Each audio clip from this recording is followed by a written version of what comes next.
"You can't go around telling people you're helping the police, you know," Clara told her.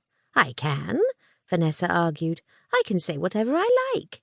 Impersonating the police is against the law." Clara snatched up the tub of spread and put it in the fridge. "I'm not impersonating anyone. Am I dressed as a police officer? No. Do I introduce myself as Inspector Harrington? No. Inspector Ellis sat at that table, my kitchen table, and asked me to get back to him if I had any information that may be pertinent to this murder inquiry. I'm just seeing what information I can discover which may assist."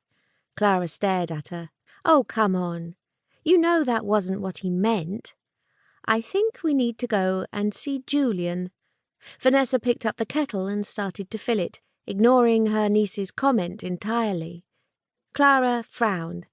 The name sounded familiar, but she couldn't quite place it. Vanessa saw her confusion and sighed. "You need to work on your memory, Clara. I've not even been here 24 hours, and you're throwing all these names at me," Clara complained. She took the overflowing kettle out of Vanessa's hand and emptied a third of the pot back into the sink. "Julian Bridgewater, he's an accountant," Vanessa explained. "If Angus had a dinner where he'd invited his wife, daughter, work colleague, accountant, and neighbour, it probably had something to do with money." "Unless he was friends with them all?" Clara asked, putting the kettle on to boil and picking up some cups from the draining board. "Angus didn't have friends. Someone must have liked him." Vanessa shook her head. "Not to my knowledge. His daughter had been at odds with him for a while, and his wife was having an affair."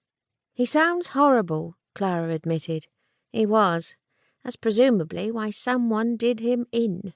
"Aunt V," Clara reprimanded. "What? Aren't we allowed to speak ill of the dead?" Vanessa asked with a chuckle. "I think we'll make an appointment to see Julian. You can tell him about your inheritance." "What inheritance?" "The one we'll make up to get you an appointment with an accountant, of course. If you could get all teary at one point and ask for a glass of water, I could have a look." "Absolutely not. I am not going to lie." Clara shook her head and leaned back against the counter in defiance. "Not even a little fib?" Vanessa asked, a pout forming on her face. "No, it's wrong." "I don't know where I went wrong when I raised you," Vanessa complained, though her soft smile took the edge off the words. She softly shouldered Clara out of the way and took over the tea-making duties.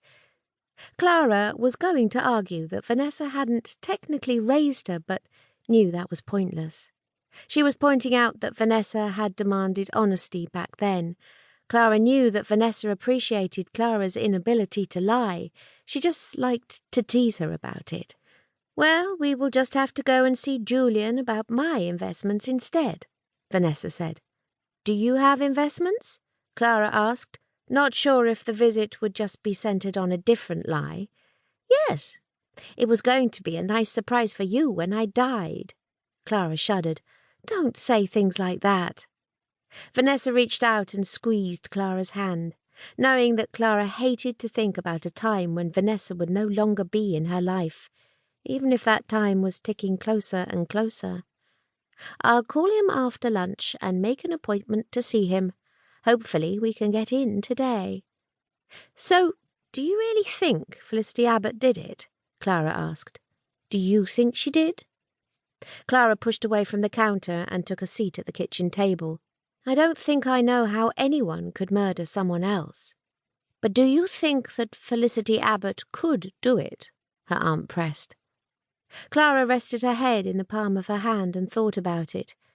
She didn't want to think that anyone could do that, and especially didn't want to think of Felicity as a cold-blooded poisoner, especially as she found her insanely attractive, not that she was about to admit that to Aunt V. "She has a motive," she admitted. "You said that she's wanted Angus's job for years, and she wasn't exactly distraught about his death. She even said she would have killed him years ago. So, yes, I suppose she could have done it." She heard the garden gate opening and turned round. A well-dressed woman in her 50s, clutching a tissue. To keep listening to this audiobook, I've left you a link in the description so you can do it, at no cost thanks to Audible's 30-day free trial.